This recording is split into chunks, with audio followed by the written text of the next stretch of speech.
पानीपत का तीसरा युद्ध मराठों की हार ने बदल दिया था देश का इतिहास। मुगल सम्राट के सबसे ताकतवर सम्राट में से एक औरंगजेब की मृत्यु के बाद मराठों ने अपना वर्चस्व बढ़ाना शुरू कर दिया। मराठों ने दक्कन में कई क्षेत्रीय राज्यों पर कब्जा करने के साथ साथ भारत के एक बड़े हिस्से पर अपनी पकड़ बना ली। वहीं नसीरुद्दीन शाह द्वारा भारत पर आक्रमण से मुगलों का पतन तेज हो गया था, जिसने 1739 में तख्त-ए-तौस, सिंहासन और कोहिनूर हीरा भी छीन लिया। नासिर शाह की मौत के बाद अहमद शाह अब्दाली अफगान शासक बना और उसने तुर्कानी साम्राज्य स्थापित की। भारत पर कब्जा करने के दौरान जब उसकी बेटी लाहौर में युद्ध हार गया तो उसने खुद भारत पर आक्रमण करने की योजना बनाई। अहमद शाह अब्दाली सन 1759 के अंत तक अपने अफगान कबीलों के साथ लाहौर की जीतते हुए दिल्ली के नजदीक पहुंचा। पानीपत से पहले करनाल और कुंजपुरा में अफगान और मराठा सैनिकों के बीच युद्ध हुआ, जिससे अफगान सेना को भारी नुकसान हुआ। इस युद्ध के तुर्कानी को इस हद तक क्रोधित कर दिया कि उसने मराठों पर हमला करने के लिए हर कीमत पर यमुना नदी पार करने का आदेश दिया।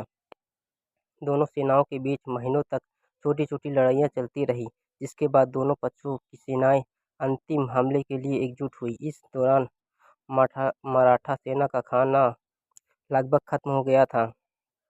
पानीपत की दोनों सेनाओं के बीच 14 जनवरी 1761 को घमासान युद्ध शुरू हो गया। इस युद्ध में गर्दनी सेना प्रमुख इब्राहिम खां गर्दी ने मराठों के साथ दिया।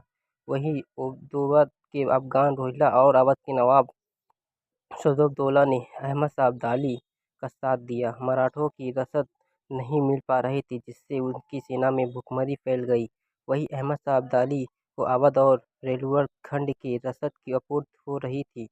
14 जनवरी को सुबह 8 बजे शुरू हुए युद्ध में दोपहर के समय जब परिवर्तन आया तब सदाशिवभाऊ अपने हाथी से उतर घायलों का जायजा लेने लगे।